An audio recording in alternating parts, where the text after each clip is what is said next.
My older sister, Samantha, who was supposed to have moved back in with our parents after her divorce, left her daughter with us and disappeared without a word.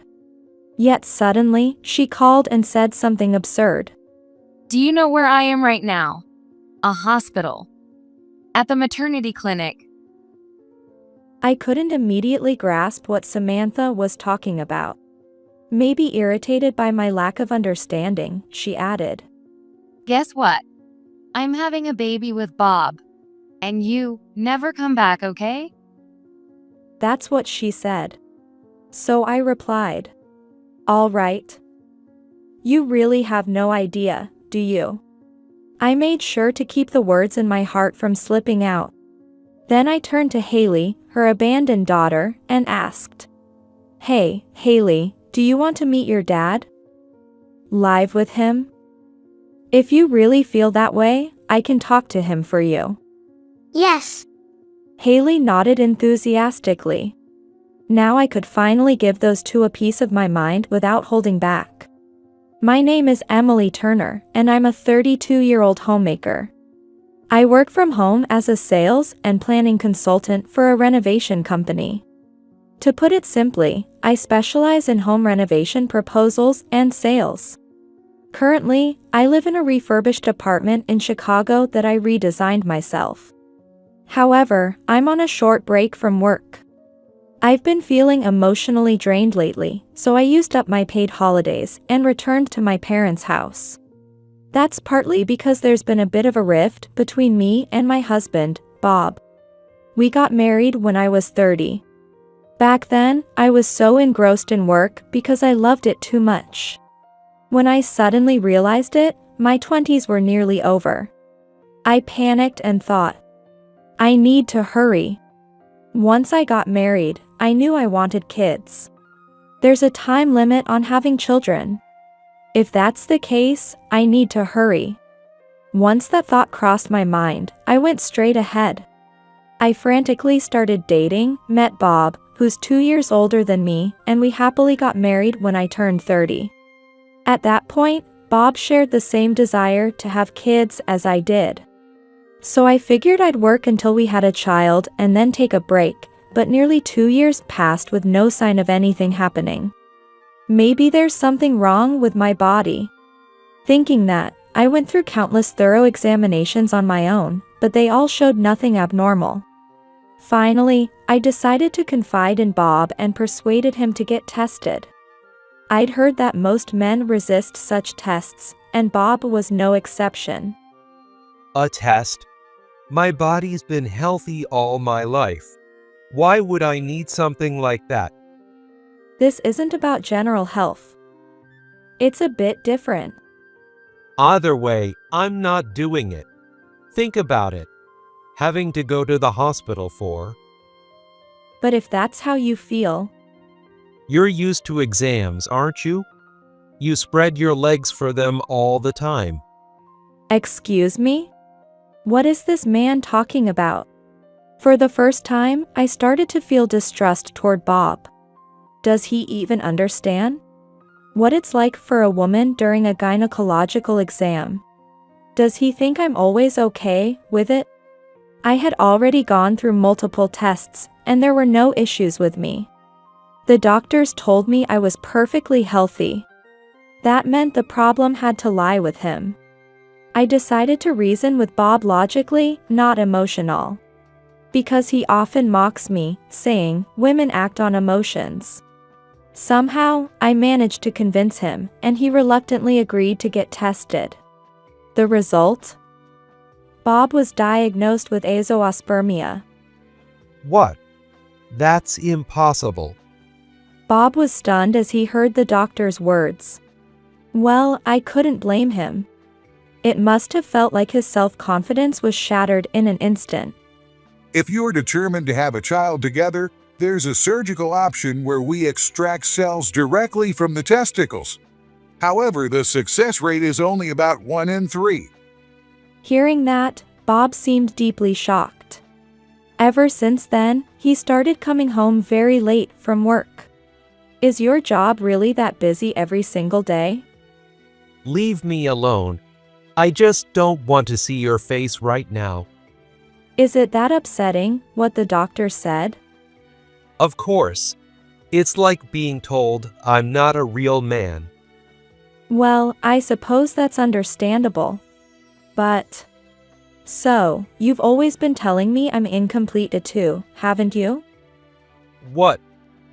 You blamed me, saying it was my fault, that there must be something wrong with my body. That's the same as calling me incomplete as a woman, isn't it? What? What are you talking about? Men and women are different. After having this conversation a few times, I became utterly exhausted. I was losing sleep, and it started affecting my work. So, I got a doctor's note and decided to take a leave of absence, returning to my parents' house to rest for a while. More than anything, I just didn't want to see Bob's face right now. Since my dad was often away on long business trips, my mom happily welcomed me back after hearing my situation. However, even my mom looked somewhat worn out during this time. I thought something might have happened, but I was too drained myself to ask her right away. Not long after I returned, my nemesis showed up. My older sister, Samantha, who's 3 years older than me. What's going on, Samantha? Samantha dropped her luggage heavily. Seriously. All because of one or two little affairs, that man has the nerve to call me narrow-minded. Affairs? That's right, my mom nodded wearily from the side. So, they got divorced. It was clear my mom had been deeply affected by the chaos surrounding that situation. This is all I've got, so take care of this little one for me, would you?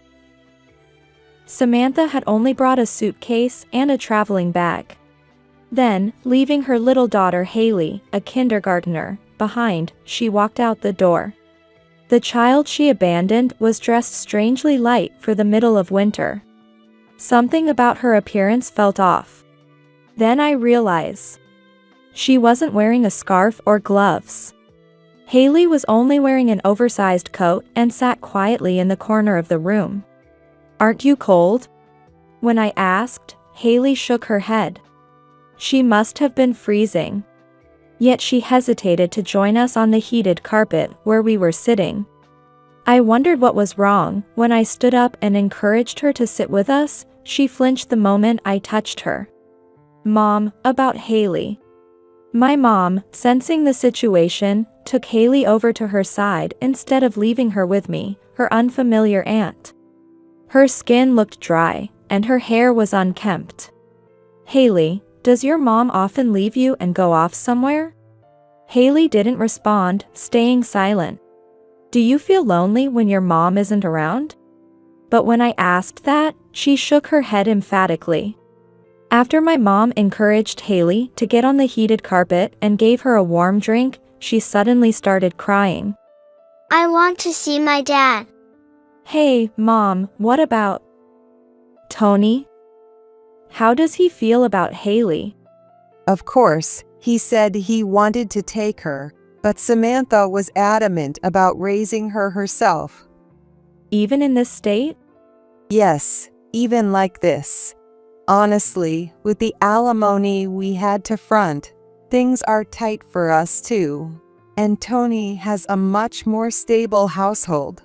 I think Haley would be much happier if she were raised there, especially because she's so precious. Still, in situations like this, the mother can usually claim custody if she wants it. So, you decided to take her in?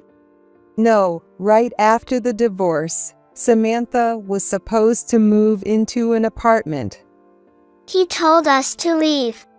Sitting awkwardly on my mom's lap, peeling a mandarin orange, Haley muttered softly. "What?" My mom and the man were arguing, and he said that. Mom and I exchanged glances. When Samantha came back, Mom confronted her. Samantha grumbled with a sulky expression. That idiot went and brought up something so pointless. What happened, exactly? Nothing. I just didn't pay the rent for 3 months, that's all. What? Sam, you're not working? I am working, but obviously it's not enough. Mom and I looked at each other again. We didn't know what kind of job Samantha had. But judging from her flashy appearance, it was clear she was taking good care of herself. Her bag looked expensive too. On the other hand, Haley's condition was. She's definitely spending the child support, isn't she? I think so, but technically, it's for Haley, so I'm not sure what to do. Mom sighed. Thinking about how Haley's skin had slowly improved since coming to stay with us, I wanted to do something for her. But there wasn't much I could do in my current situation, and it was frustrating. Then one day, Samantha suddenly said, "I'm heading out for a while," and disappeared. Where could she have gone, leaving Haley behind? She literally left the house and went off somewhere. Even though there were issues with Haley's kindergarten, Samantha abandoned everything and ran away. Maybe that's for the best. Keeping Haley away from her might be the right thing to do. Haley is adorable. As someone who wants kids, I can't understand why Samantha would neglect such a sweet child. And Haley eats her meals with such enjoyment, regardless of the portion size, that it's heartwarming. It's been so long since I've had a warm meal. Hearing that from Haley, both my mom and I couldn't help but feel tears welling up. And it wasn't just that. When I took a bath with her, I noticed bruises all over her body. Her dry skin only made the bruises stand out even more when I first saw them. Panicking, I asked my mom to bring me my phone and took photos of the bruises. What are you planning to do with those? I just thought we should document them, just in case. If anything happens, we can make sure Haley ends up in the right hands. You're planning to confront Samantha about this. Mom, you also need to get her to repay the alimony she owes. Well, you're right, but still. If I were Haley's mother, I would never let this happen to her. Hearing that, my mom, already aware of why I was on leave from work, nodded firmly. You're right. Why is it that children never seem to end up with the people who truly want them? One afternoon, while I was reading Haley a picture book, I got a call. It was from Samantha. Hello? Oh, Emily? Do you know where I am right now? How would I know where you are, Samantha? You're always like that. So unlovable. I don't remember you ever treating me with love either. That big mouth of yours won't last forever. What are you trying to say? I'm asking if you know where I am right now. Where are you? There was a lot of noise in the background. But it wasn't enough to figure out her location. Somewhere downtown? Close, but not quite. I'm at a hospital, a maternity clinic. Okay. There's that tone again. Can't you be a little more surprised or something? Well, it's hard to be shocked on command. Before I could finish my sentence, Samantha interrupted. I'm having a baby with Bob. Don't ever come back. For a moment, I didn't fully understand what she was saying. A baby? With my husband? That couldn't be true. Then I remembered the real reason I was staying here. Come to think of it, I hadn't told Samantha anything about it. Without saying a word to anyone, Samantha would often wander out of the house and disappear somewhere. Are you listening? I'll say it again. Listen carefully. You're not welcome back anywhere. I'll be living in that house. That house? The apartment you were living in. It might look old, but the interior is beautiful. It's wasted on you. A place like that suits me much better. So you can just stay over there forever. What about Haley? Startled to hear her name, Haley flinched slightly. Do whatever you want. You don't have kids. So why don't you raise her? Are you sure about that? That child is nothing but a burden now. I only took her in to get child support. But things have changed. So do whatever you want.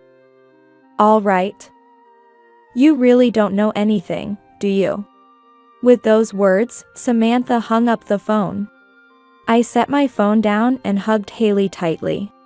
What's wrong, Auntie? Looking directly into Haley's eyes, I asked her, Haley, do you want to see your dad? Do you want to live with him? If that's really how you feel, I can talk to him for you. Yes. Haley nodded enthusiastically. That settled it for me. 2 weeks later, in the evening, my mom and I were preparing tea for an unusually large number of visitors when the phone started ringing repeatedly. Mom and I exchanged glances and silently agreed to ignore it. As night fell, we heard the intercom buzzing repeatedly and loud banging on the door. Mom. I know. Mom swiftly left the kitchen and went to the intercom, asking, Who's there? It's me. It's me. I don't know who me is. State your name clearly. Mom, stop messing around. I know Emily's there. Let me see her. Samantha and Bob's voices. I couldn't believe they'd come together. Caught you, I thought with a sly grin at the sound of their voices. As I served tea to the guests gathered around the large rectangular table, I said, It looks like they're here. The people seated at the table nodded deeply, as if to say, We understand. Soon, the front door opened with a loud bang.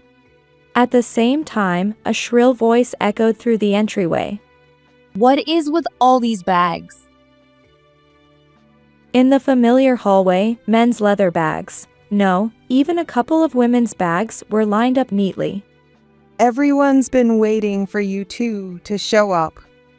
What? With an unusually cheerful demeanor, my mom greeted Samantha and Bob and led them into the living room where we were. The moment she opened the door to the room, Samantha let out a shrill. What? Why are you all here? The guests were crowded around a large rectangular table, sipping tea. Along the left side of the table sat Tony, Samantha's ex-husband, and his mother. Why? Isn't it obvious, Samantha? We have something to discuss. What's so strange about us wanting to visit and see our granddaughter after so long, Samantha? And Samantha, when I contacted your old apartment, they said you were evicted for unpaid rent. I've been paying a decent amount in child support to ensure Haley could live properly, haven't I? Tony and his mother were sipping tea with calm precision as Tony spoke matter-of-factly. That kind of money doesn't even cover anything. Samantha snapped, trying to approach the table. But my mom stopped her. Samantha, you sit here. She pointed to the carpet in front of the table, where there was no cushion or anything to sit on. Why? That spot over there is free, isn't it? And who are these people? She wasn't wrong. 3 of the 4 sides of the table were occupied. One side was taken by Tony and his mother. The short side had a man in glasses wearing a suit, quietly sipping tea. And another side was occupied by a couple. Nice to meet you, Samantha Anderson. I'm Ashley Turner, this man's wife. With that, Ashley tugged her husband into the light, revealing his face to Samantha. You're... Do you remember him? Or should I have him explain it to you? Right, dear? Ashley smiled at Samantha with a radiant grin. The perfect contrast to her trembling husband. Samantha stood frozen, visibly shaking. Then, from behind her, someone firmly pressed down on her shoulders. Just sit down, Samantha. Dad, why are you here? Why wouldn't I be?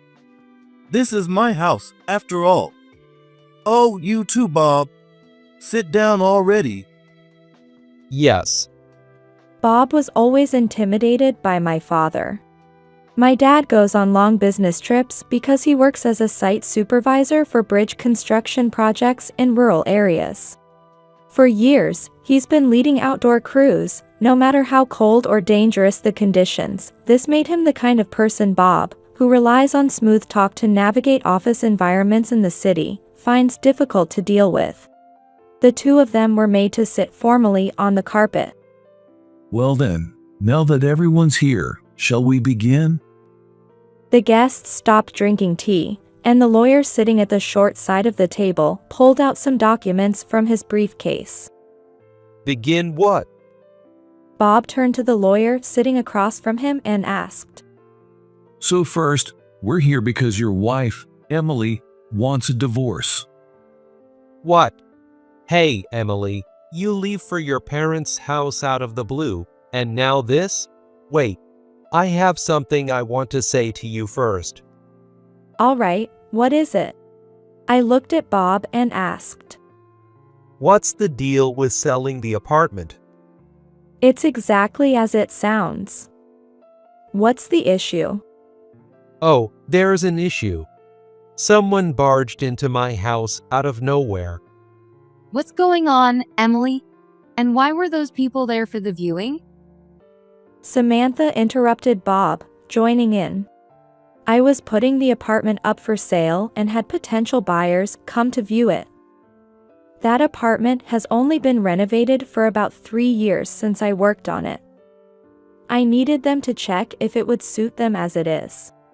Why are you doing something like that? Because it's my apartment.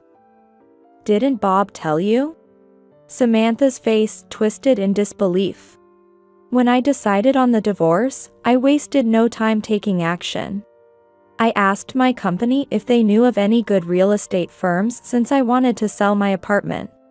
Given the close ties between my company and real estate agencies, they quickly referred me to a firm specializing in pre-owned apartments. All the renovation data for my apartment was stored with my company, so they used it to list the property right away. I also set the price as low as possible to attract buyers quickly. Even so, it was worth significantly more than when I had originally bought it. For me, selling the apartment quickly was the priority. That was the most important thing. Since I love my job, I knew I could always use the same process to buy a new place in the future. Letting go of this one wasn't a big deal. By the way, Bob, didn't you tell Samantha that the apartment was bought and renovated by me? No, I don't have to tell her. I bought that place with my savings before we got married and personally arranged for the renovations. You've just been living there without contributing anything, so you have no claim to it.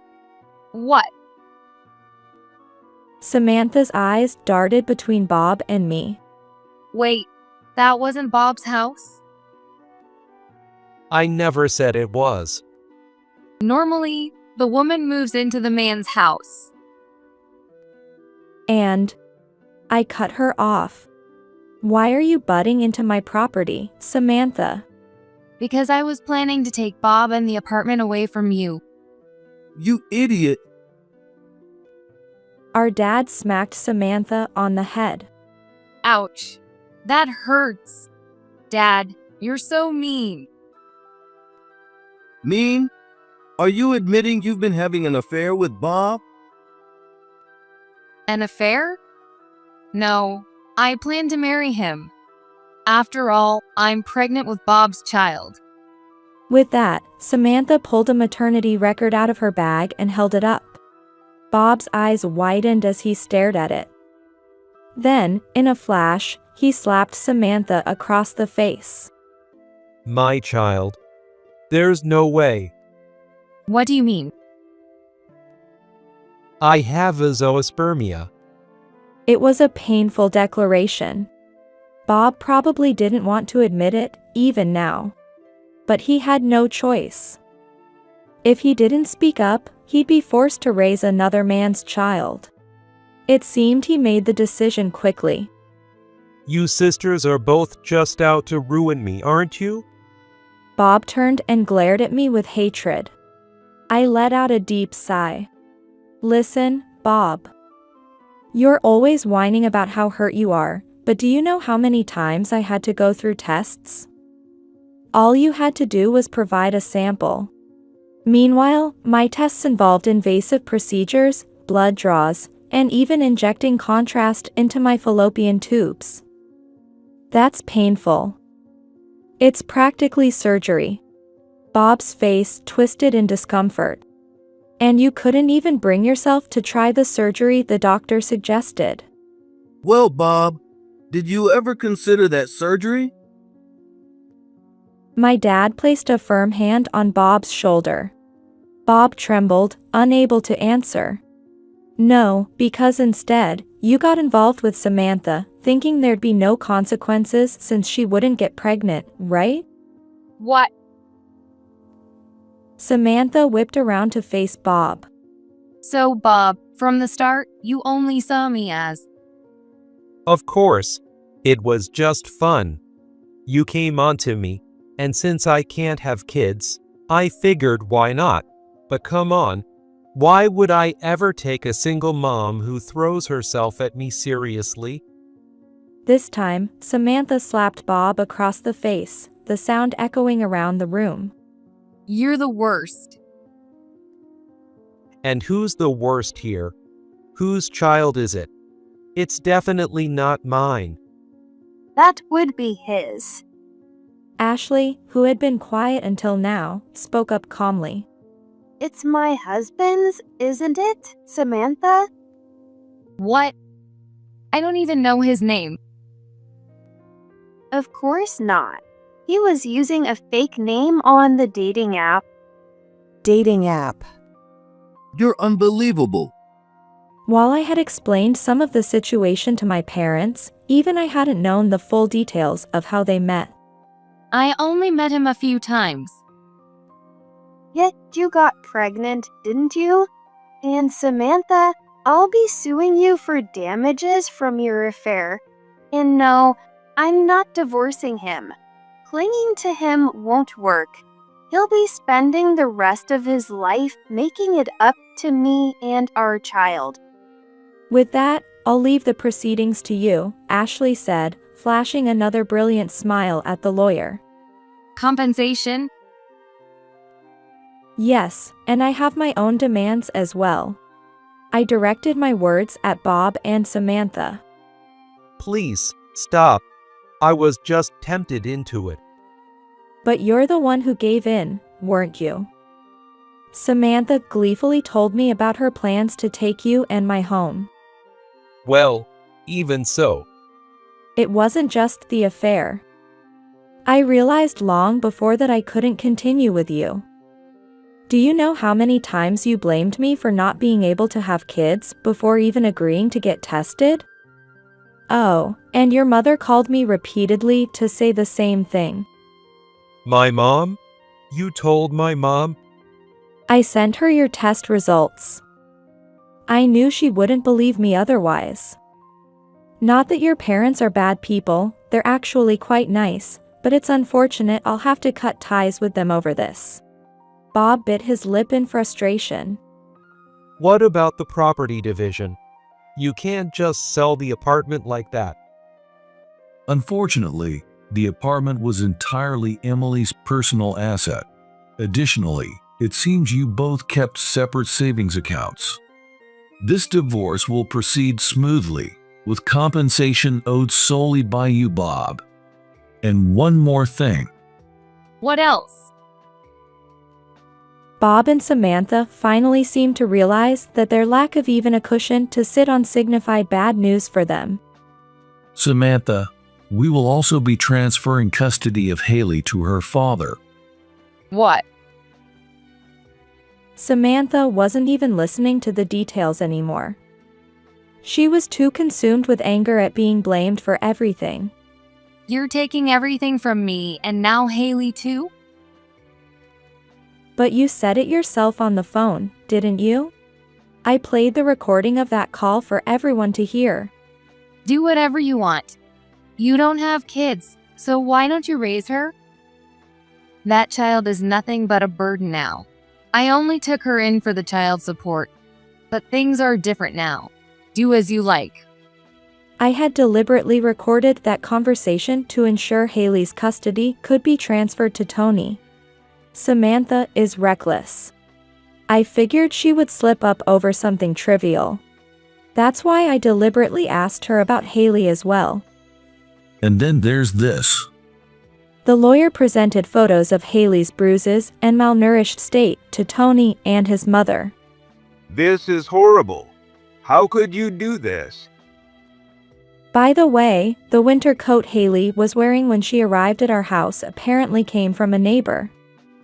A family with a boy gave her the coat because they saw her shivering outside. I interjected. What? When I visited the apartment complex to apologize on Samantha's behalf, the neighbors mentioned it. They saw Haley in the cold and handed down an old coat. That's all she had. Nothing more. That's why Haley was malnourished, had dry skin, and frostbite on her fingers from not even having gloves or a scarf. The lawyer then produced a medical report.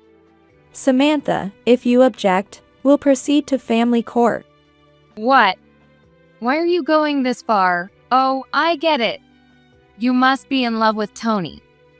You're just trying to replace me by framing Bob and me. Your delusional pink brain hasn't changed one bit. Tony said, exasperated.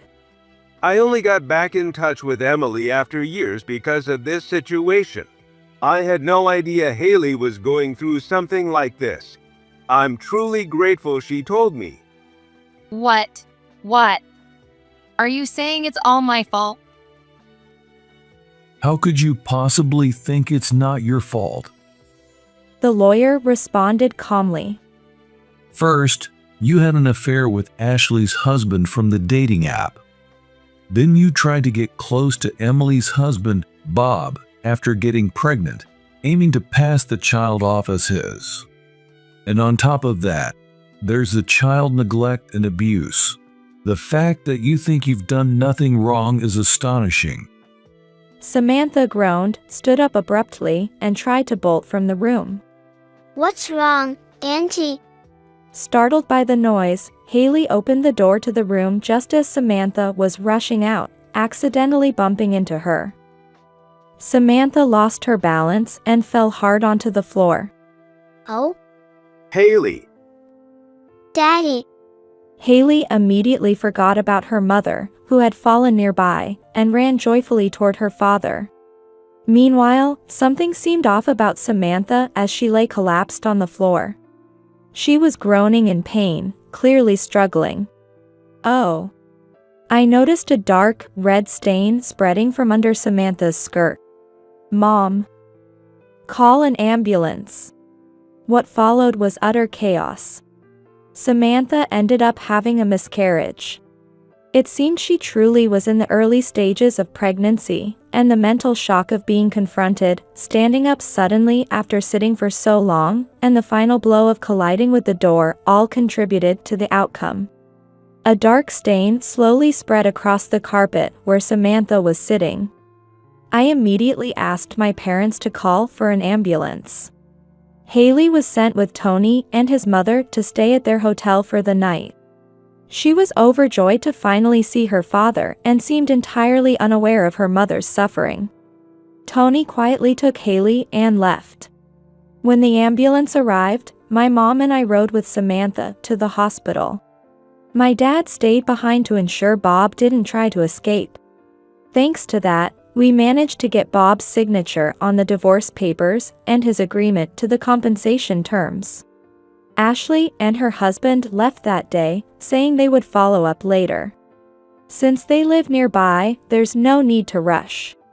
Samantha and Ashley's husband just met through a dating app after she moved into my parents' house. She experienced heavy bleeding and was even in danger of losing her life at one point. However, her resilient mind and body seemed to pull her through. And she was discharged after only a few days. When she returned to the family home, Haley was already gone. The next chapter involved Ashley continuing her demands. If it had been just my mom, Samantha might have tried to escape, but with my dad watching her closely, she had no choice but to comply. Currently, under my father's supervision, Samantha has been taken to a remote construction site where she spends her days doing chores from morning till night. It's probably the worst possible work environment for someone like Samantha, who would otherwise run away again if left unchecked. As for Bob, he was immediately kicked out of the apartment after that. The potential buyers who came for the viewing expressed interest in moving in immediately, though they mentioned the place needed cleaning. As a result, Bob had to hastily move out of the apartment. Since the furniture was all mine, he was left with nothing. While the alimony he owed wasn't as devastating as it was for Samantha, moving from scratch was bound to be an expensive ordeal. His new place wasn't anywhere close to the previous one.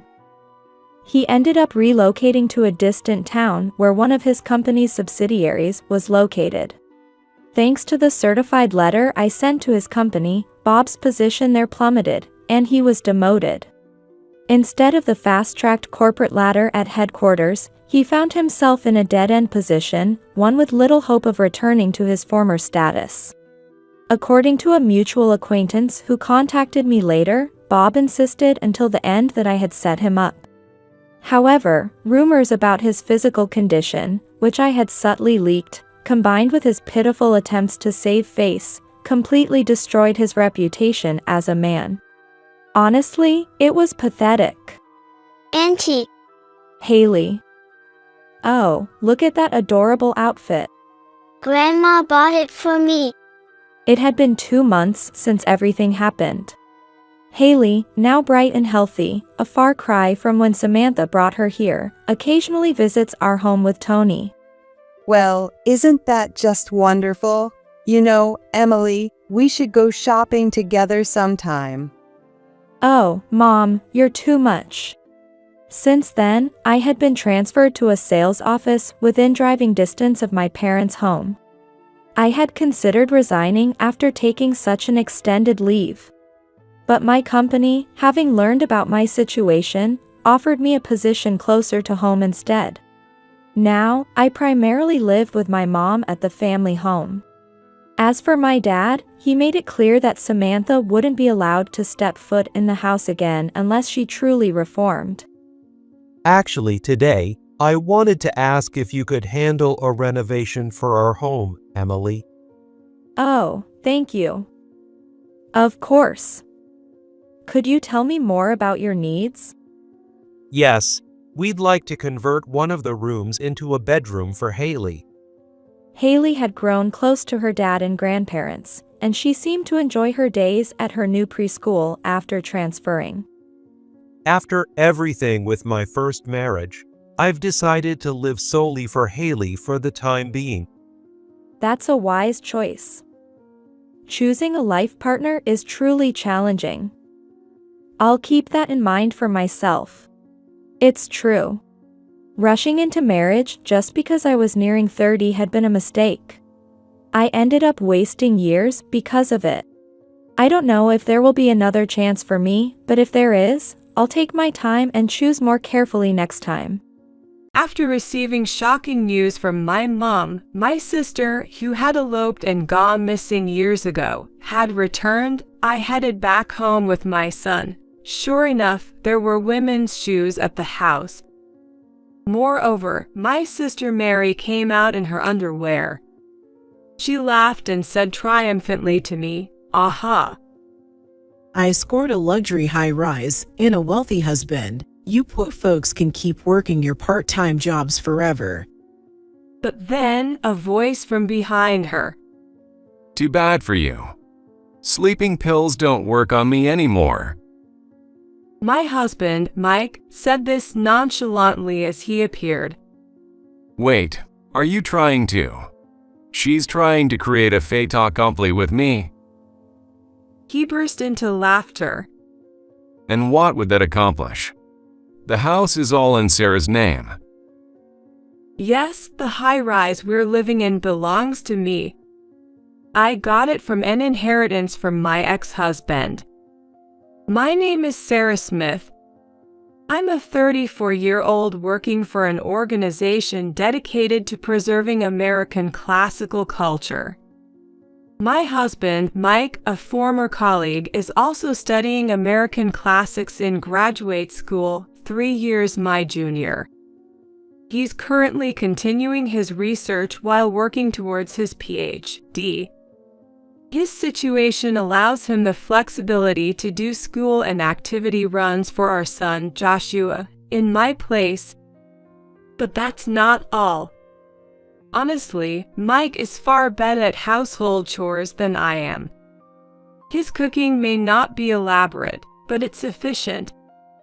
Aside from his study space, he keeps the rest of the house clean with minimal effort. And he handles laundry and related tasks more delicately and meticulously than I do. I'll take care of your life. Can I ask you to handle the household chores? Those were roughly the words with which I proposed to him. Frankly, I fell for him precisely for these qualities. I'm just too busy to handle everything myself. As long as you don't suffer, continue your research, I said. Even his parents were surprised. They even asked if I intended to treat their son as a gigolo, a memory that now brings a smile to my face. But after discussing our feelings, living arrangements, and our child, we got married, and he became a stay-at-home husband. It was an unusual arrangement, but we were happy and got along well. Then, something unexpected happened. It was Tuesday afternoon. As I was about to leave work for the rare occasion of picking up Joshua in place of Mike, who was preoccupied with his dissertation, I suddenly received a phone call. "Hello, Mom, what's up?" It was from my mom. Our family home is far from the urban center where we currently live, a 5 to 6 hour drive away. Since getting married, we've been visiting them for only the summer or Christmas holidays. So, we usually kept in touch through messaging on cell phones. But direct phone calls were rare. Both my parents schedule the time for me because I'm busy at work. It's serious, Sarah. What's the matter all of a sudden? Mary's come back. Mary? Mary, that's my sister, 2 years younger than me. However, we haven't seen each other for over 10 years. She ran away from home when she was 18. Apparently, her husband's company went bankrupt. Bankrupt? Yes, she was banging on the intercom, saying her husband had run away in the night after racking up a huge amount of debt. And to avoid debt collectors coming after her, she used his signature without permission, got someone to sign a name, and filed for divorce. An involuntary wow escaped my lips. So now, I told her she couldn't stay with us, but she had the nerve to show up, and she left her daughter with us. What? She left her behind? Yes, she's so young. I asked her age, and I was truly shocked. What shocked you so much? When she arrived, I thought she was still in preschool, but she's just a year younger than Joshua. What? A year younger than 9-year-old Joshua. Then she should be in the 2nd grade. And to think she looked like a preschooler. Mom, is she that small? She's tiny and skinny, her skin is dry, and she's got chapped skin. For now, I've given her some snacks and let her take a shower, but she seems so uncomfortable. My mom's voice sounded like she was holding back tears, as if she might break off her words at any moment. But I had to ask this.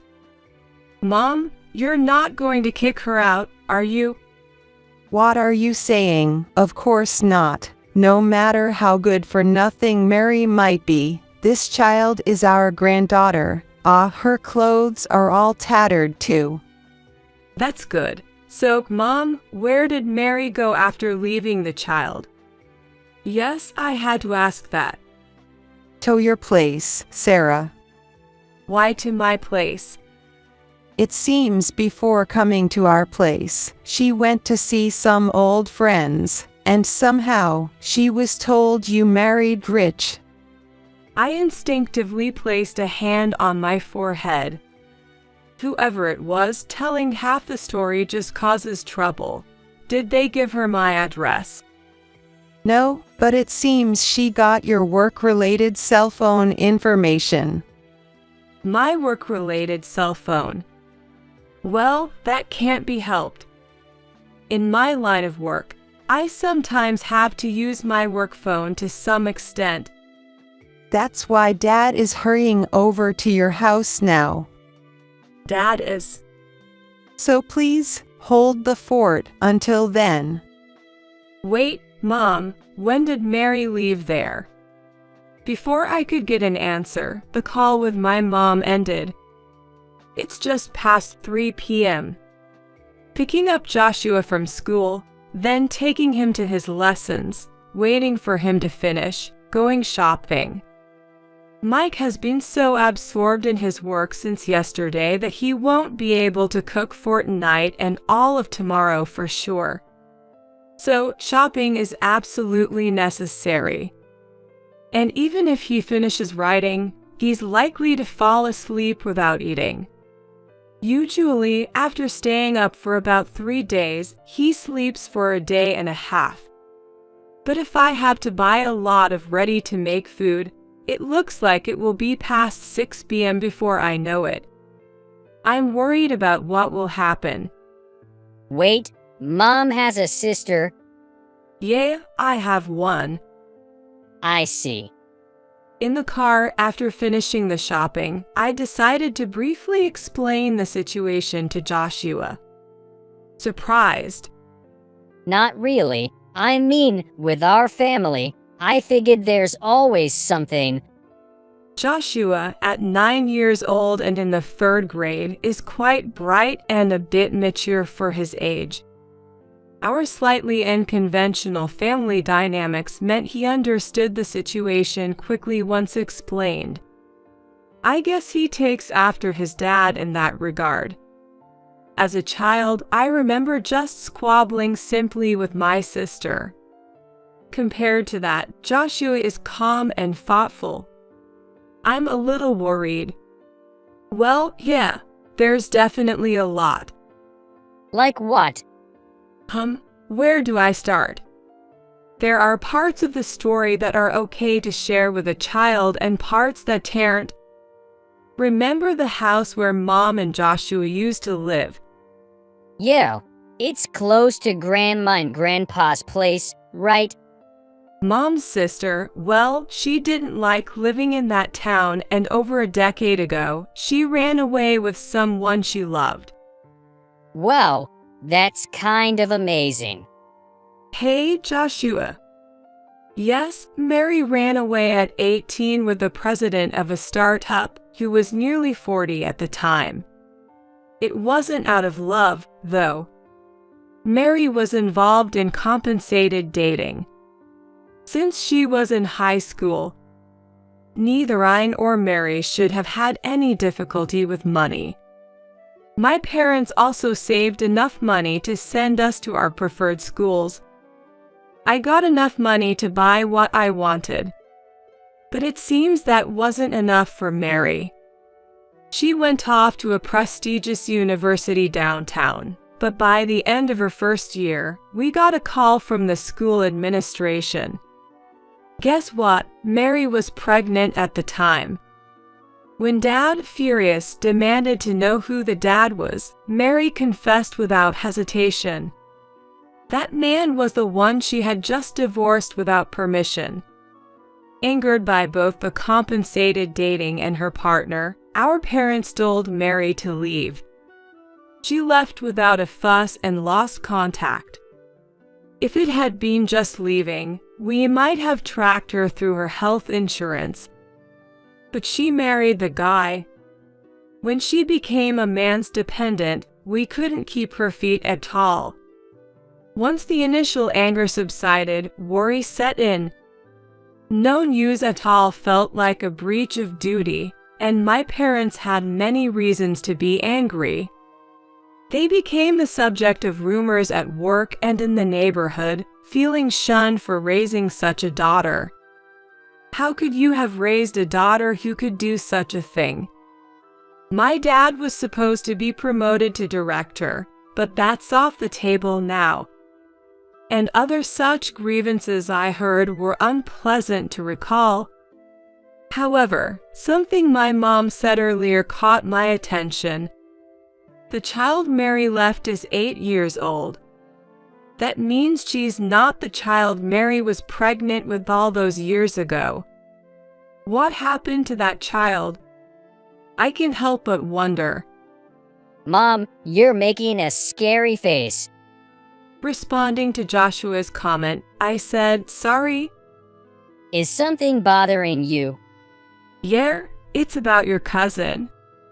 Eventually, we arrived back at the apartment, lugging the heavy shopping bags between us. But they were too heavy. So we decided to borrow a cart from the concierge at the entrance. Miss Smith, your sister, Miss Jones, was here earlier. The concierge informed us. Did you let her in? We checked and copied her ID, just to be safe. Oh no, I covered my eyes with my palm again. I'm sorry, it's my fault for not making the rules about who can come and go clearer. So, we shouldn't have let her in. Well, yes, but it's okay. This time it's on me, and has my dad arrived yet? Your dad. Please hold on, the concierge said before going to check. He hasn't arrived yet. I see. Well, when my dad does arrive, please let him in right away. Understood. I showed a photo of my dad to the concierge, saying, make sure this person is let in no matter what. Then, we loaded our bags onto the cart and took the elevator to the top floor. We're home. And sure enough, there were women's shoes at the door. You're back early, aren't you? My sister, more flamboyant and aged than I remembered. But that wasn't the issue. What's with that outfit? Mary appeared in nothing but her underwear. Joshua, who had been pushing the cart alongside me, was speechless, eyes wide. What do you mean? She laughed and said triumphantly to me, aha. Scored a luxury high-rise and a rich husband. Let the poor keep working their part-time jobs forever. Joshua and I were stunned. But then from behind her came another voice. Too bad for you. Sleeping pills don't work on me anymore. Mike appeared behind Mary, wearing nothing but a shirt over his bare skin. Mike's appearance while scratching his shaggy head and Mary's underwear on top of each other can make it look like after an affair. But I had no such parts. I was confident that wasn't the case. I had that confidence. Using that stuff made me lose my focus. Geez. Wait, what? You realized it was a sleeping pill, and it didn't work. I figured I was drugged because of the strange drowsiness, but that doesn't mean I could sleep. That's not right. I said, ignoring Mary's comments. Mike turned to Joshua. Joshua, thanks for helping with the shopping. Yay, Dad, help me put stuff away. Pushing the cart inside, Joshua moved toward the kitchen. "Okay," Mike said, following him with the cart. And he murmured in a deliberately annoyed and exaggerated tone, I had heard from Sari about her sister, so I figured there might be something up. But I never expected to be drugged right off the bat. You know, my sleep schedule is all over the place anyway. And with all the stuff I'm thinking about lately, I don't sleep unless I really try to. So yeah, I can tell the difference between natural sleepiness and the drug-induced kind. Mary's expression grew even more severe. Well, I figured you were up to something, so I just played along and pretended to sleep. What's with this person? Mike laid out his words in a calm, matter-of-fact manner. Facing his composed demeanor, Mary, who had seemed so confident at first, was left utterly dumbfounded. What is with this guy? There was no better way to say it. She had picked a wrong opponent. What's with you, walking around in that outfit? Were you trying to create some kind of fait accompli by stripping him and pushing him into bed? I let out a deep sigh. Well, why has she always been so foolish? But given the situation, I could guess what had happened. Mary must have learned I was living in a luxury high-rise in the metropolitan area and came here. Then, gathering information around the neighborhood as my sister living in the top-floor penthouse, she found out Mike was a stay-at-home husband doing research related to my current job. Assuming Mike would be home alone, she targeted the time I was out. From Mike's perspective, after repeatedly ignoring the doorbell, he finally answered to find a woman claiming to be my sister. With his mind still half on his dissertation, Mary probably thought, seeing a disheveled, almost pajama-clad man. So she thought like this. Wow, he's young. Did my sister score a younger, intellectual, luxury high-rise owner? That's unfair. I'll steal him. And then, probably carrying sleeping pills for some reason, she tried to drug Mike, strip him, push him into bed, and confront me with the scene. But Mary didn't know Mike. He can become so absorbed in his research and writing that he forgets both time and meals. Attempting such a thing on him was bound to fail, something I knew all too well. Wait, she was trying to create a fait accompli with me? Mike's voice grew louder before he erupted into laughter. What would be the point? The house is all Sarah's, after all. Yay, what's this aunt even talking about? Hey, watch it, kid. Well, technically, he can call you aunt without any issues. He's my son after all. What, your son? But he's so big, and he's still in his 20s, right? Well, my sins from my previous marriage. You remarried. So the rich husband you married. Something you wouldn't know since you've been running away all this time. As I spoke, I was finally able to go to my room. After hanging up my coat and setting down my bag, Mike served me some tea. Glancing around, I noticed a haphazardly placed bag on the living room table. The bag makes my room feel strangely messy. I felt disgusted. I wanted to get rid of it quickly. So, you're not going to serve me even a single cup of tea?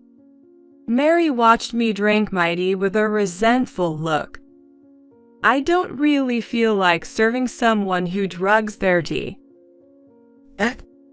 And how long do you plan on staying in that outfit? I don't want a flasher roaming around my house. First, explain yourself.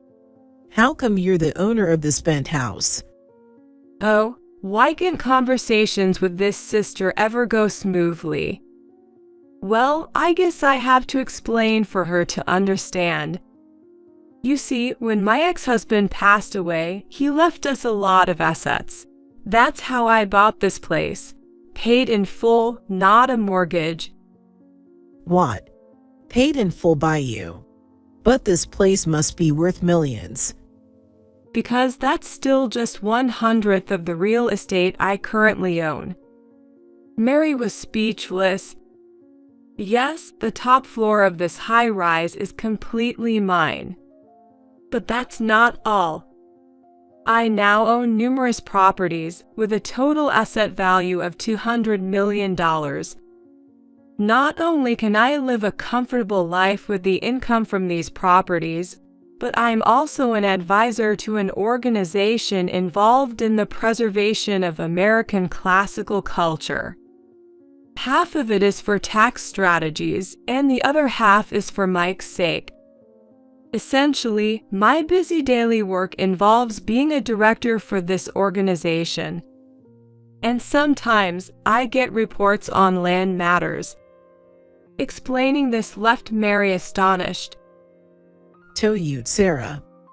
Yes, to me, because, Mary, you didn't know that I got married right after graduating from college, or even why. What are you talking about? Because of the mess you did, Dad's company's credibility plummeted, and we had a tough time. HMMM. What does it matter what a grown daughter does? You weren't of legal age at the time.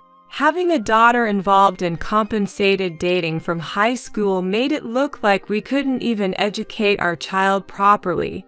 Mom felt humiliated for a while.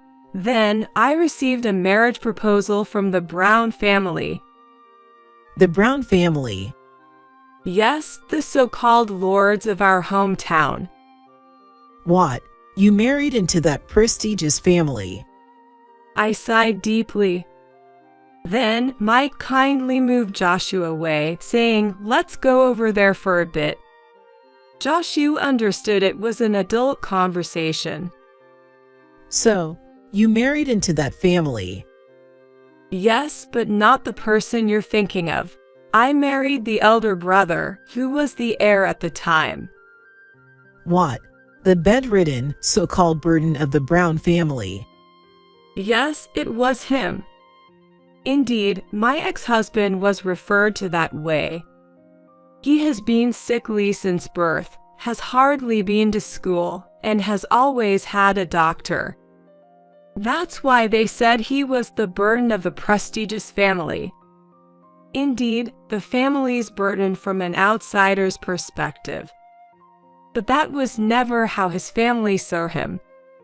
They all loved him dearly, without any desires. He happened to fall for me during one of my visits home, seen in a hospital. The Brown lords even came to our house. My son, who had never wanted anything before, wanted only one thing, so family members came to ask me, who was more than 10 years younger than him. I married at 22, partly to widen my parents' shoulders. My husband passed away while Joshua was still in my womb. My pregnancy was through IVF, since he didn't have the strength for a natural conception, fulfilling his parents' wish and mine, and I myself agreed for the sake of my sweet ex-husband. He passed away, leaving only his name for our child, unable to see his face. Left a young widow, his parents thanked me, leaving his inheritance as per his will. However, relatives eyeing the inheritance like vultures made me move to a secure high-rise downtown when Joshua started kindergarten.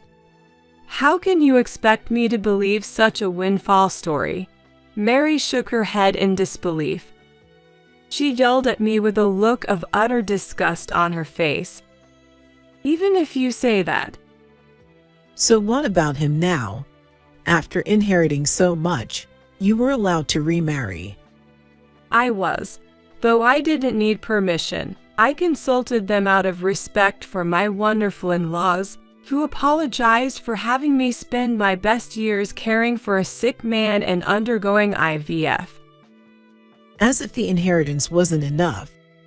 They said life and time can't be bought with money. My kind in-laws, who had lost their beloved son to illness, understood the value of time and life well. They must have been touched by their wealth. After moving to the city center, I found myself exhausted from solo parenting, a stark contrast to the life surrounded by my in-laws. That's when I reconnected with Mike, a junior from college who had admired me. He became a great help to me, overwhelmed as I was. As he came and went, gradually Joshua grew fond of him. And I found myself wishing he would stay with us permanently, so I proposed. My in-laws described Mike as apparently harmless to anything but academics. Their support, rather than opposition, was probably also to deter relatives who were pushing their candidates for remarriage. So, you're the only one getting a good deal. Mary started to say when my phone's ringtone interrupted her. A call at this time meant, I switched the phone to speaker mode after answering. Hello, Sarah. I was worried because you hadn't replied to my messages. Are you okay? Mary groaned on the spot. Mom, I'm fine. Good. I thought I heard a noise like stepping on a frog. Is Mary there by any chance?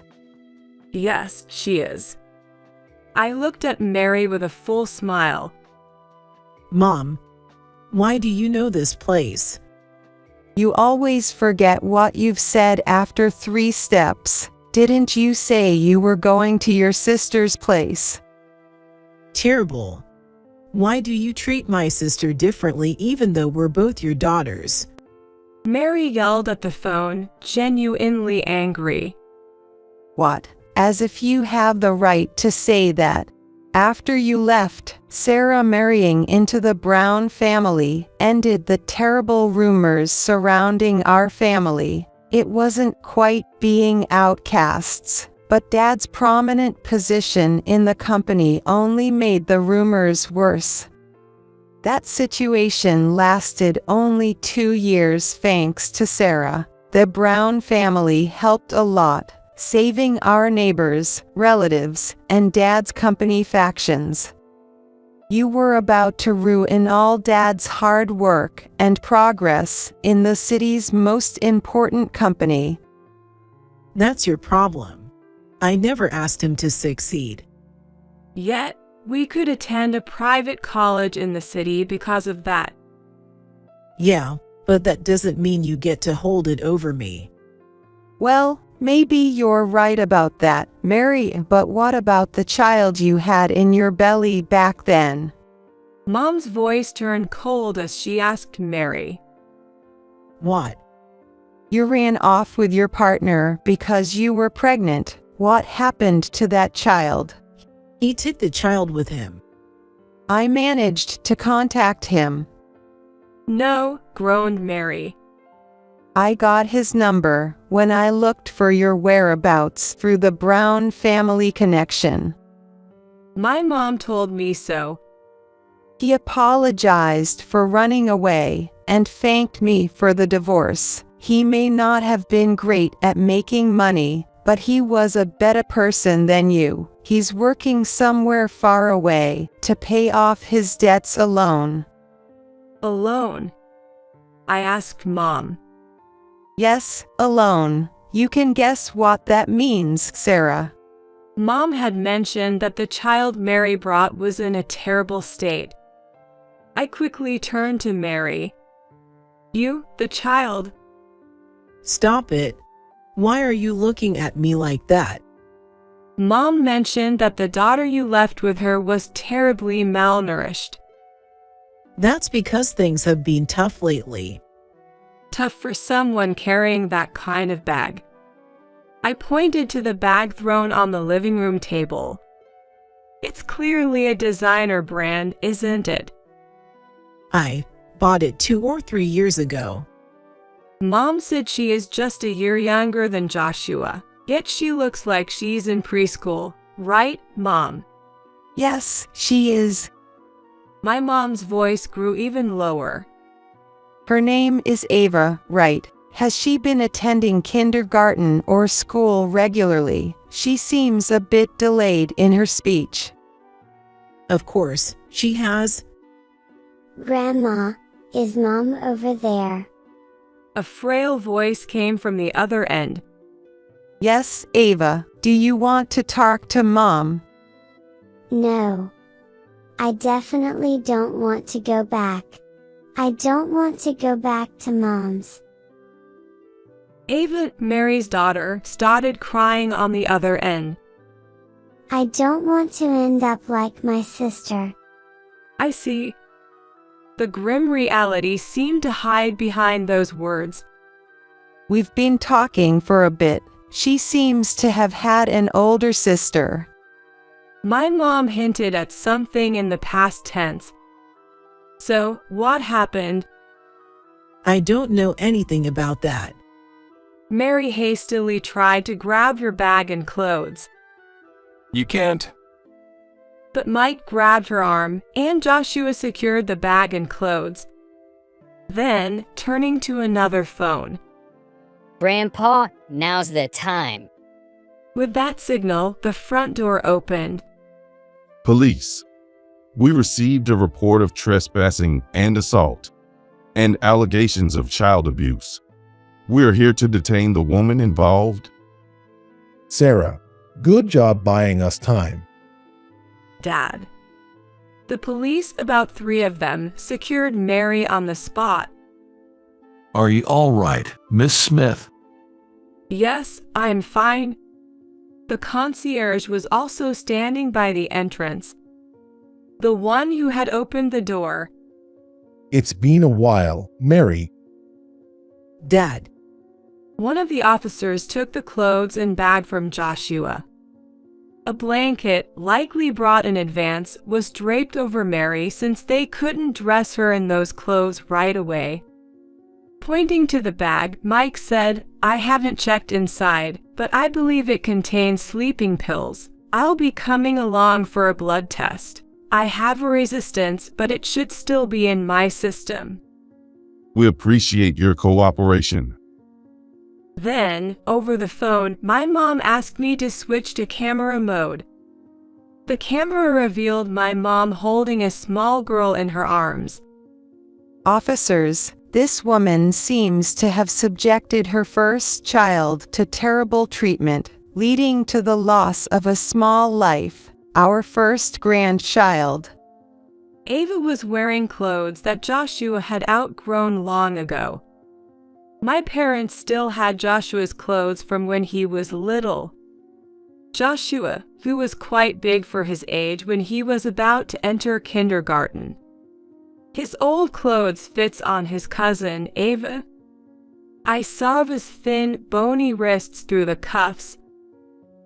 That's my old clothes. Hi, are you Ava? Joshua gently spoke to his cousin over the screen. This is the kindness he received from his biological dad. Yes. Who are you? I'm Joshua, your cousin. I'm 1 year older, so I guess I'm your big brother. Big brother. With that, Ava, perhaps reminded of her lost sibling, started to cry again. You should come and play sometime.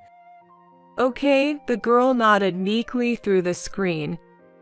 Then, Sarah, we'll take her away now. Sorry for the intrusion. Joshua, let's play chess with Grandpa later. Okay, I'll be waiting. Right after our exchange. What is this? Your own little soap opera. And here I am, having lost everything. Hearing this, I strode towards Mary and slapped her sharply across the face.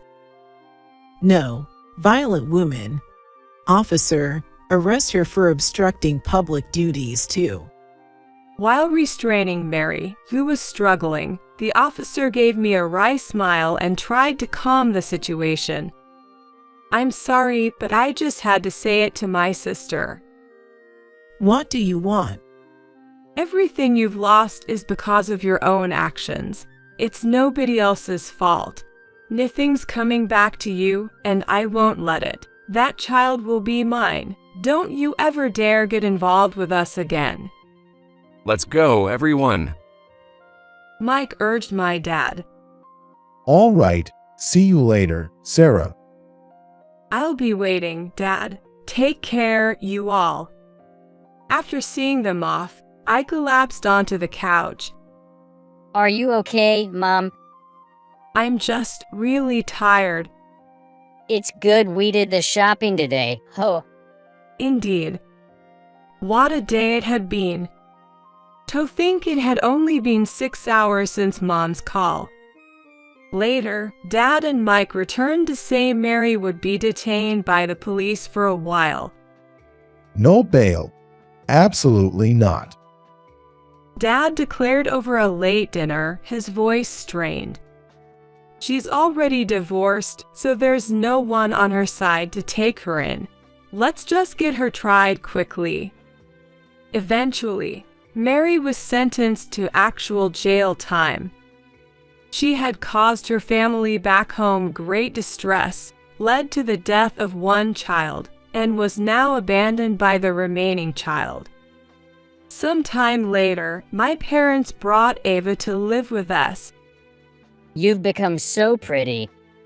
Joshua's words made Ava's face turn red. Where did you learn to talk like that, huh? Dad, stop. It tickles. Stop. Joshua laughed, playing with Mike. Watching this scene of an adoptive dad and son, Ava looked on in amazement. Are you sure, Auntie? She mumbled about staying with us. I had prepared myself to adopt her, believing it to be the best course of action. Initially, I considered letting her grow up with my parents. However, they feared she might endure stigma as that girl's child in our hometown. My parents planned to move closer to me after retirement. We settled on the idea of traveling together for the summer holidays and Christmas. Ava seems a bit behind in her studies, making it difficult for her to attend the same school as Joshua. Yet, our life promises to be far better than her previous one. With the source of turmoil gone, we can now focus on finding happiness. We have plenty of time. Soon, Mom will let me take over the company. The way she talks, Dad's will must have written that I should inherit the estate and the company. Otherwise, she wouldn't let me get away with so much. One day, when I happened to finish work early and came home, I heard the voices of Michael, who was supposed to be at work, and his wife, Cindy, arguing. It was clear they hadn't noticed I was back. It seems they planned to deceive me and take all the inheritance left by George for themselves. Without being noticed, I left the scene and went back to the office. Once back, I took out the will from George that I had stored in a drawer. No matter how many times I checked, the contents were the same. Michael is misunderstanding this fact, thinking everything will be his. He's walking around with a big head now, but he doesn't yet know the path of ruin that awaits him. My name is Susan, and I'm 55 years old. I'm currently working as the CEO of a cosmetics company. I only took over this company 6 months ago, though. My husband George had established and managed the company. George had suffered a major illness and passed away 6 months ago.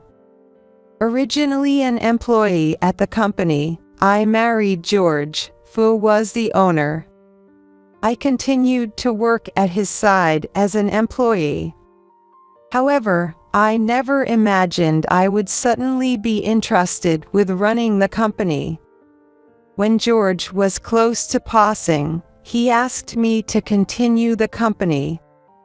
I couldn't just ignore the wishes of my beloved George. I was just about to discuss the future of the company when I decided to honor his request. The day after hearing my decision, George passed away peacefully.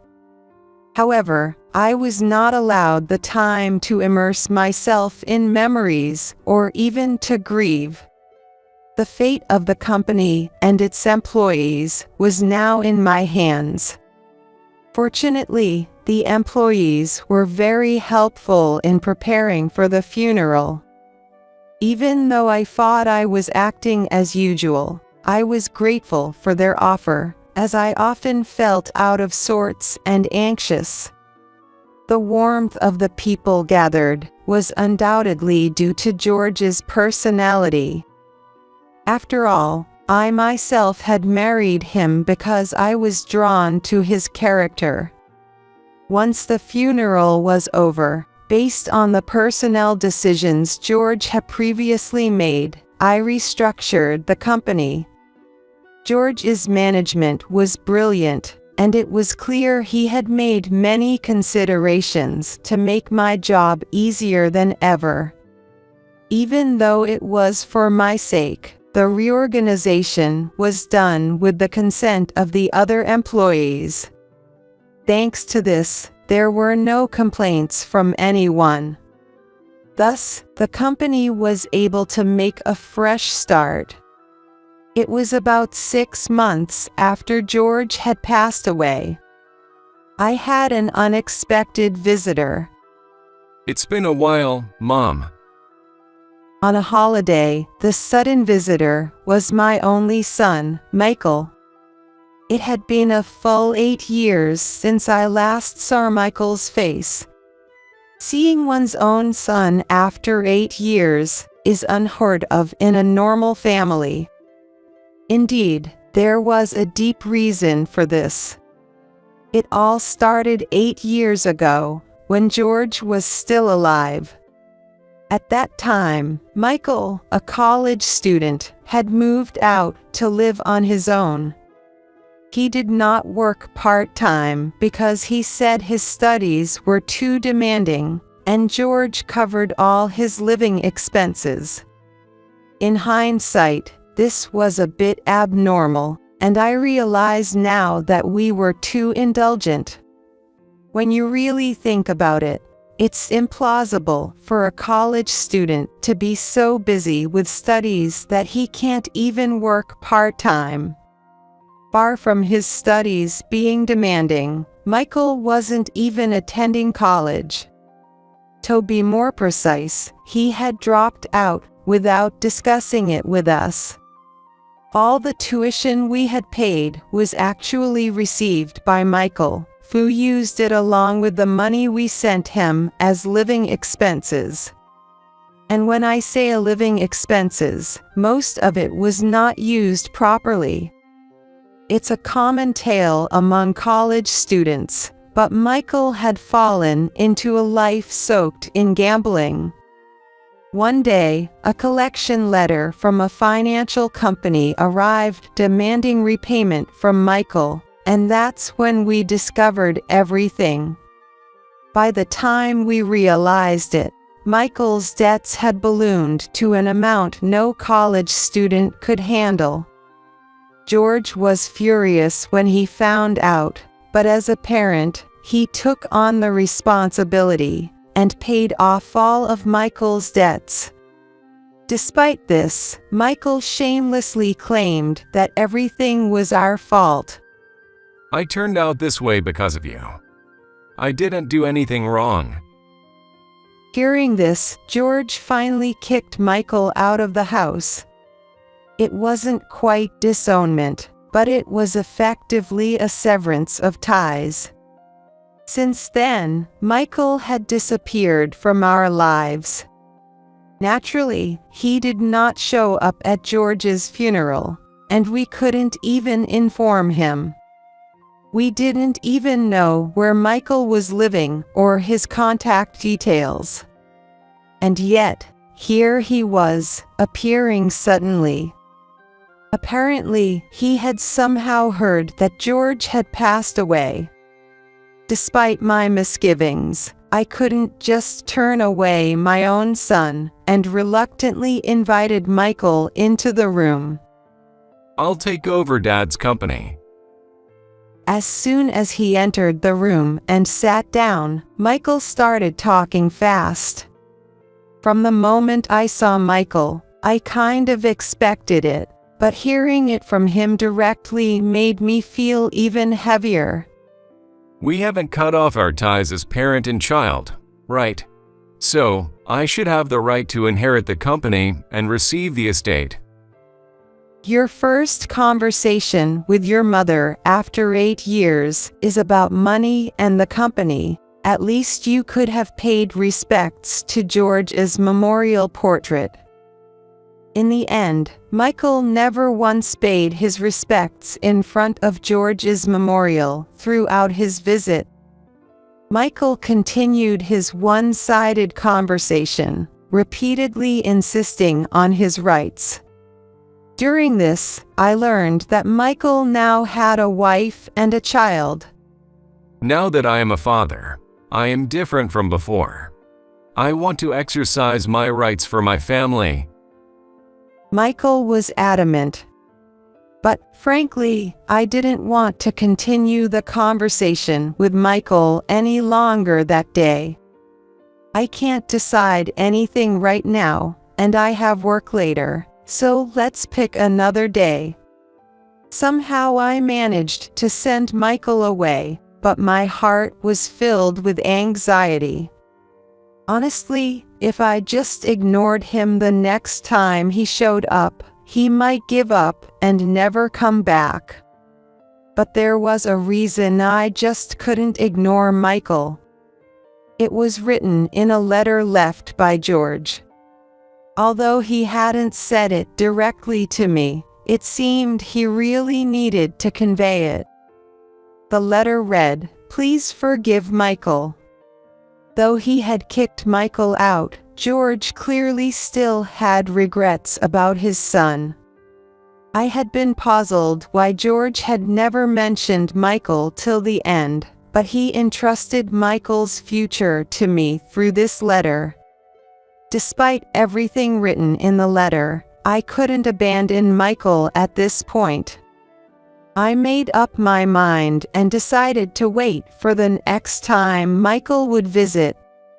Just 2 days later, Michael came to my place. This time, it wasn't just Michael. His wife Cindy and his son Kevin were with him. Kevin was my grandson, but strangely, I felt no deep emotion seeing him. He was just 3 years old and adorable, but I still felt like he was someone else's child. Cindy was 24, 4 years younger than Michael, a typical young woman of today. She probably didn't feel much reality in the fact that I was Michael's mother either.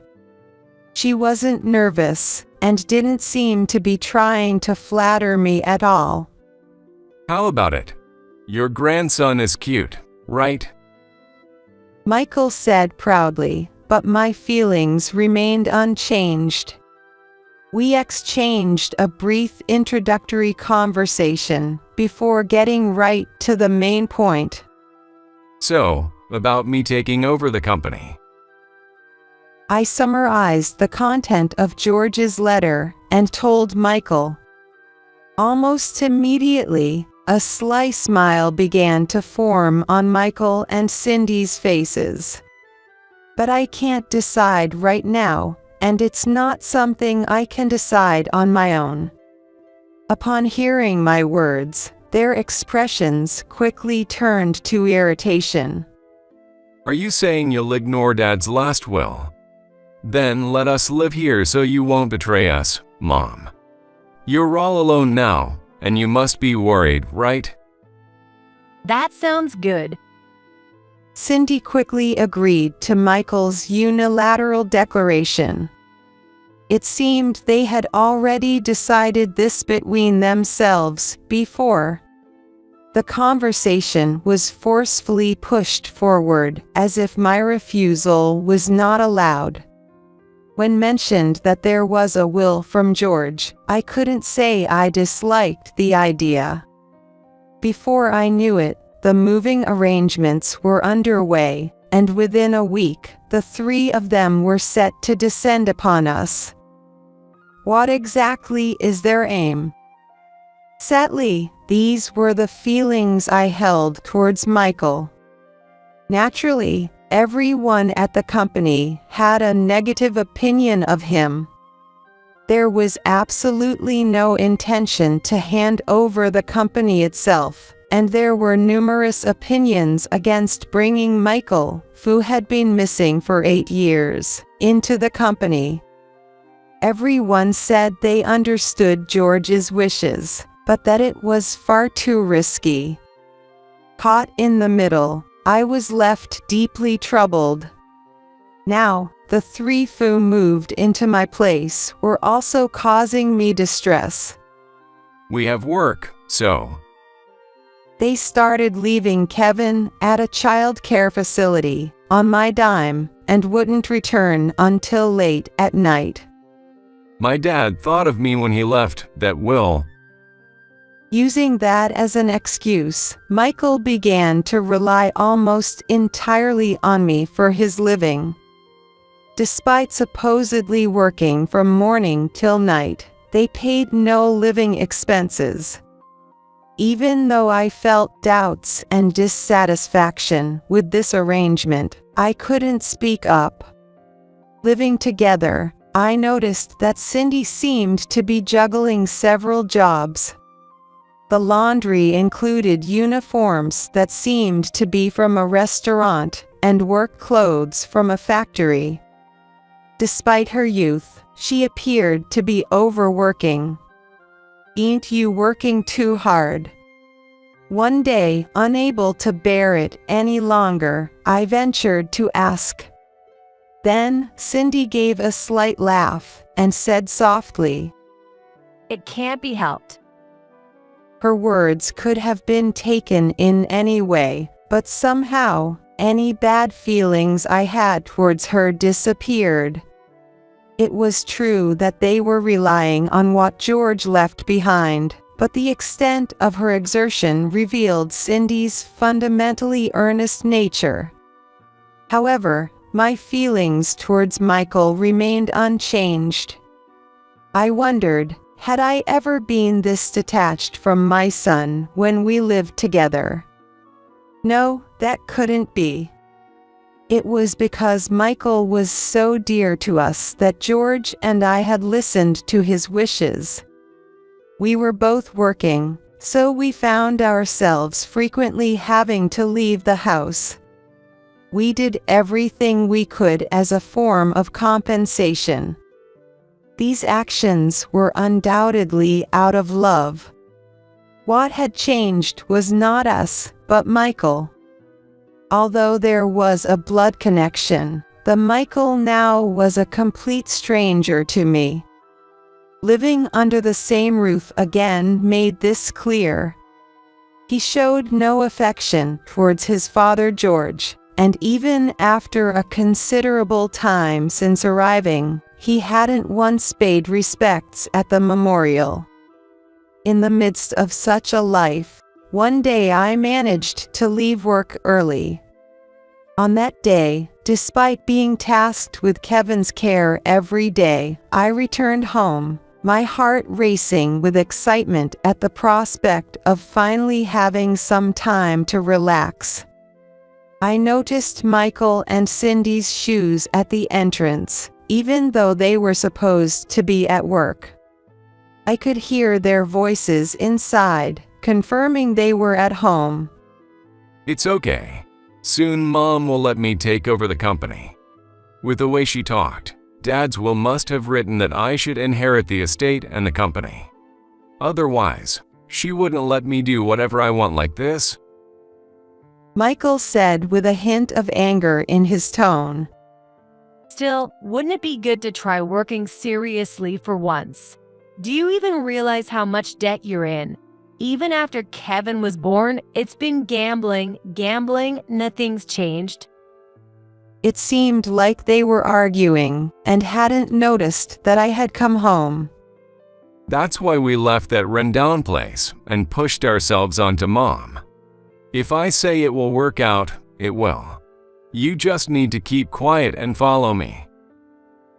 After Michael's outburst, a loud bang echoed in the room as he probably hit the table. Unnoticed by them, I quietly closed the door and headed back to the office. Finally, Michael's intentions were clear. He planned to take everything from me for himself. As I reread George's letters, I made up my mind. I should abandon the three of them and leave this house now. From their conversation, it was apparent that their life was a mess. Just like his student days, still indulging in gambling and covered in debt. Not working, completely depending on Cindy's meager earnings. Although he left the house, somewhere in his mind he probably thought he could always rely on his parents if things got tough, and had lived up to now with that belief. When their life became unsustainable, unexpectedly, what seemed like good news to Michael had arrived. From these facts, it was clear that if I left the house, their lives would quickly collapse, and they would be lost. However, my decision remained unchanged. I was done letting them mess up my life. With my mind made up, I explained the situation to a few longtime colleagues and headed home. As expected, Michael was out pretending to go to work. During his absence, with help from my colleagues, I moved out all the furniture from the house. We decided to temporarily store these items at the office, essentially clearing out the house. Seeing this, they will realize quickly that I have left. Sure enough, not long after moving the furniture, Michael called. Mom, what the heck is going on? Why is all the furniture gone from the house? The moment I answered the phone, Michael's furious voice came through. In the background, I could hear Cindy's flustered voice and Kevin crying. Why would you do this? Dad told you, right, to leave me various things. As expected, Michael began to claim that he had a right to George's estate. Hawk the Wool didn't mention leaving any property to you, Michael. With my reply, I could tell that Michael was stunned on the other end. What are you talking about? You think you can just leave and then hog Dad's estate for yourself? Hogging or not, George's letter clearly stated, all the company and estate go to Susan. But it was understandable why Michael would think that way. Please forgive Michael. George had indeed asked this of me. However, everything he left behind was meant for me. The money and the company were all mine. The letter did say, take care of Michael, but that was a separate matter. Just come back quickly. Otherwise, I'll sue you. Right now, no matter how much I explain, Michael isn't going to listen. He's convinced that I've run off with the company and estate that he was supposed to inherit.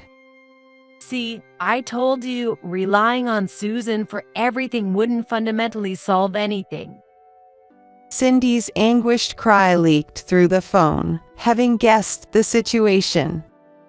The reason I struggled until the end to abandon the three of them was because of Cindy.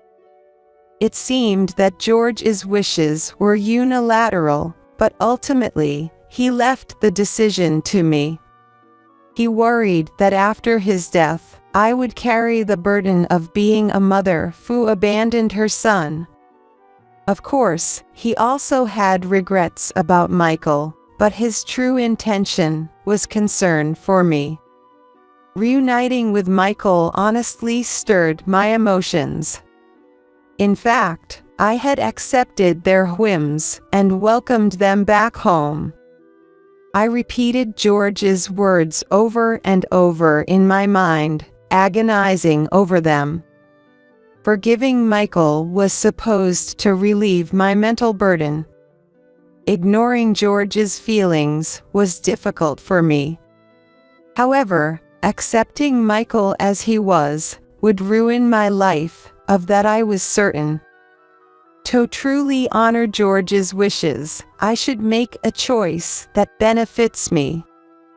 I had made a decision, but Cindy was still a concern. Surely, Michael had ruined her life by dragging her around. Thinking about this made me hesitate in my decision. But I couldn't waver here. I steeled my heart against Cindy's cries and Michael's ranting, and hung up the phone. The day after I left the house, unbelievably, Michael stormed into the office. I had anticipated that he knew which company it was since he learned of George's decease. However, I never expected him to just barge in like this. Michael appeared with Cindy and Kevin in tow. An appointment? I'm the heir to this company. Just call my mom. After receiving a plea for help from the receptionist, I headed to the lobby. Michael, it seemed, had not given up yet. As he recognized me, Michael charged at me with incredible force. You betrayer. Shame on you. How could you abandon your son and grandson? And to top it off, you take all of Dad's estate for yourself. Most people in the company were aware of the company's policies and Michael's situation since George's decease. However, nobody had anticipated that he would confront us directly like this. Everyone could only watch in stunned silence at the bizarre scene unfolding. Sure, Dad might have intended to give all the money to my mom. But as Dad's son, I should have the right to inherit this company. In a normal parent-child relationship, he might have had the right to make such a claim. But Michael had no right to take over the company that belonged to me and George.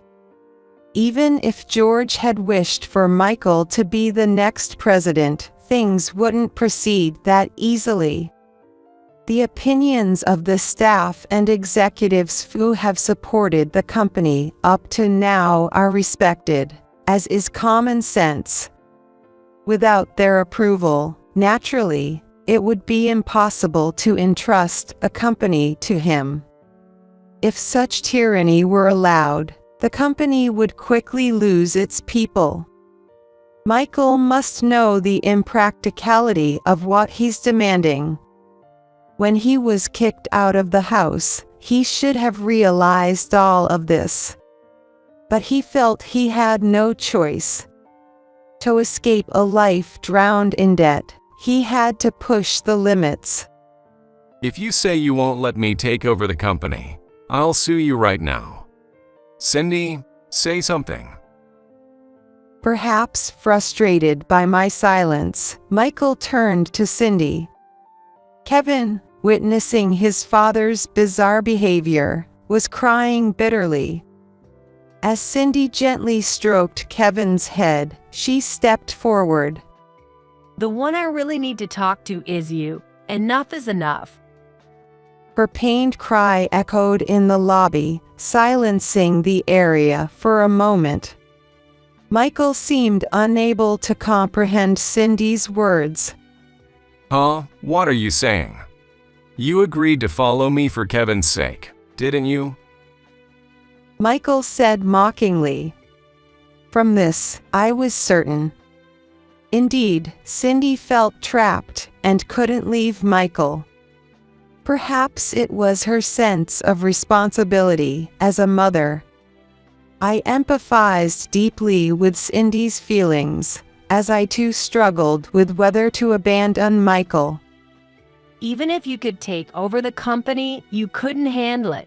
Ever since we met, you hardly worked and were always gambling. Tomorrow will change, tomorrow will change. What was I? Who believed in that? Tears welled up in Cindy's eyes. Indeed, I was foolish. Foolish to have fallen for someone like you.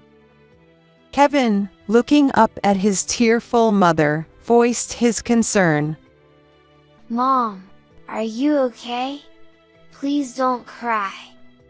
To his question, Cindy responded while stroking his head. Kevin, I'm sorry. From today, it's just going to be the two of us. Her voice was weak, yet I could sense her firm resolve.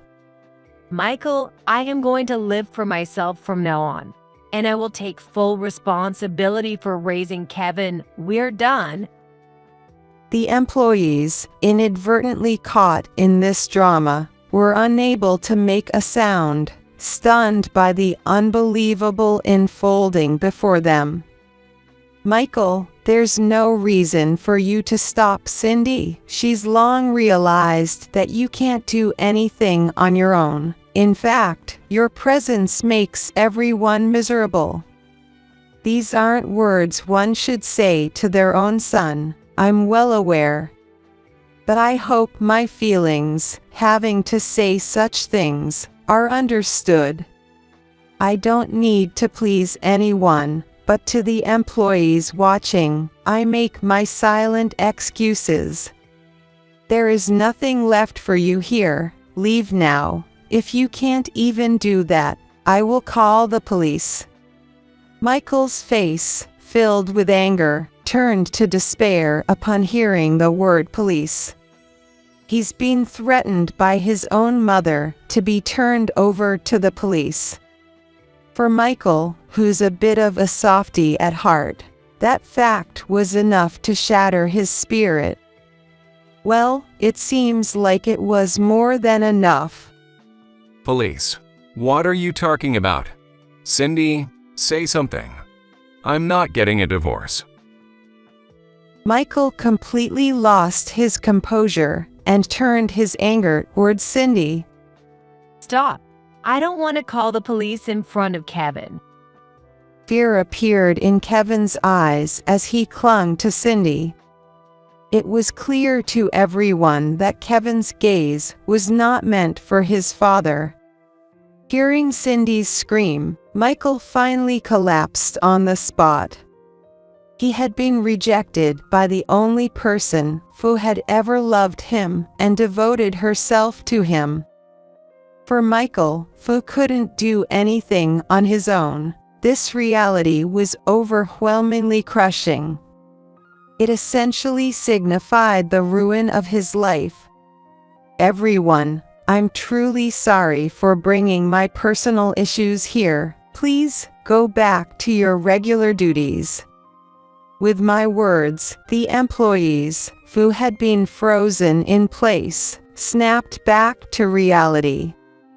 Everyone returned to their routine, acting as if the scene that had just unfolded hadn't happened.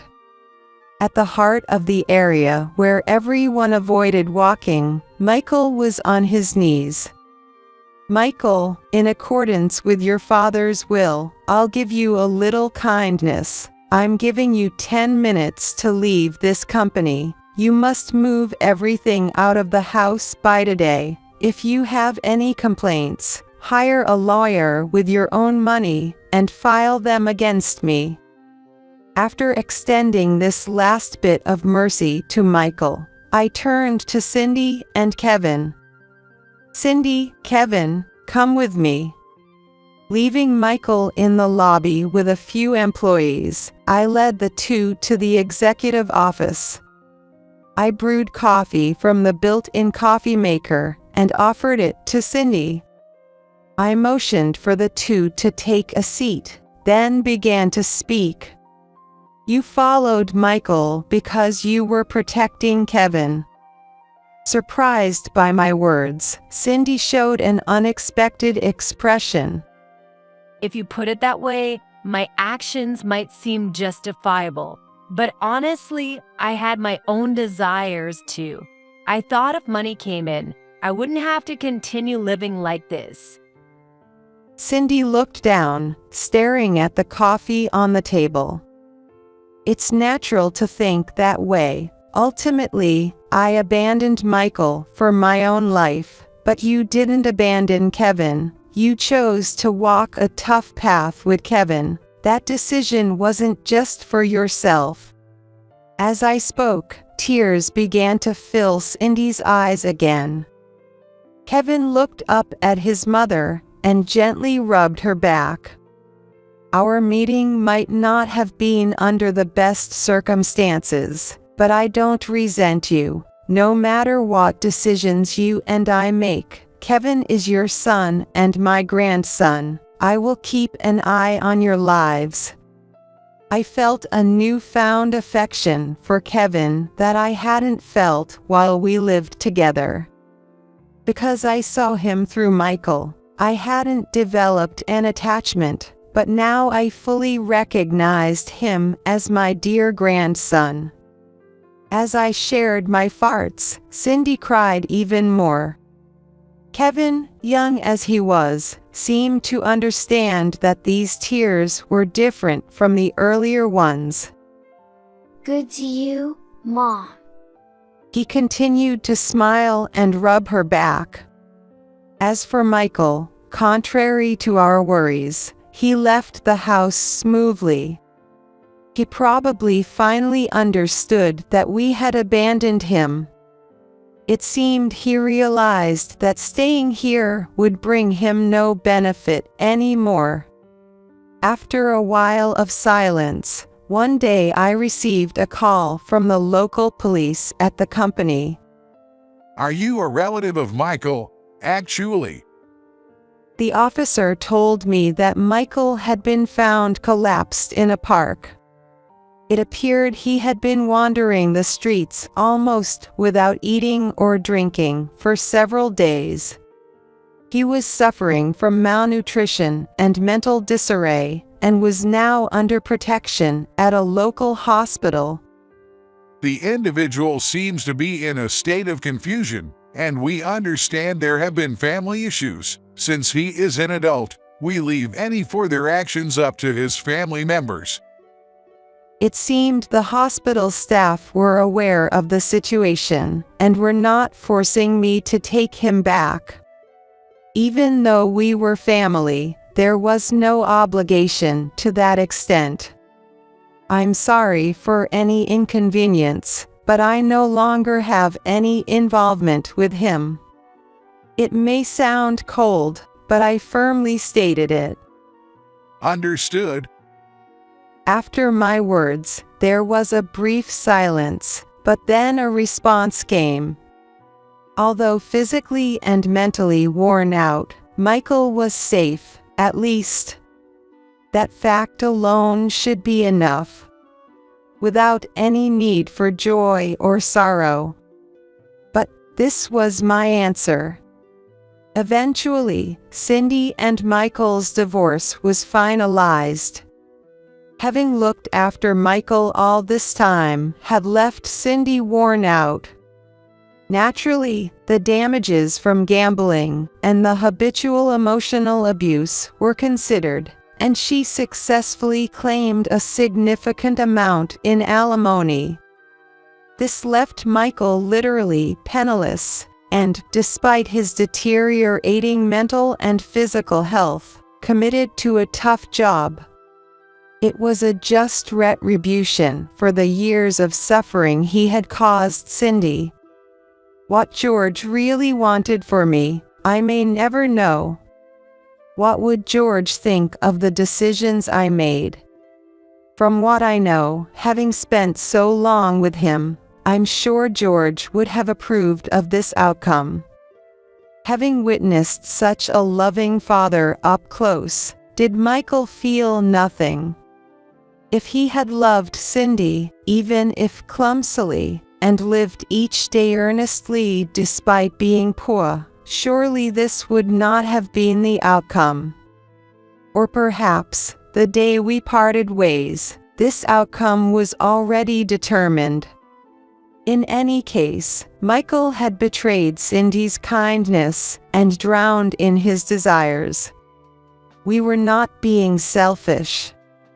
We did what we could, and beyond that, we reclaimed our own lives. The company regained its vibrancy like in George's days, and with strategies leveraging the strengths of a female entrepreneur, it continues to grow daily. Cindy and I both lost our husbands. However, having a partner isn't the only form of happiness in life. I have the company that George left behind, and Cindy has Kevin. Isn't that fact enough? Cindy plans to obtain her nail technician certification while working within her limits. The alimony you receive from Michael might as well be considered your money originally, so there's no need to feel disgusted by relying on it. I reassured her repeatedly. As a nail technician, I can work from home. That way, I'll have more time with Kevin. Cindy's face, now frequently smiling, had completely shed its previous gloom. Every time I see Cindy laughing with Kevin, I am reminded that my judgment was not wrong.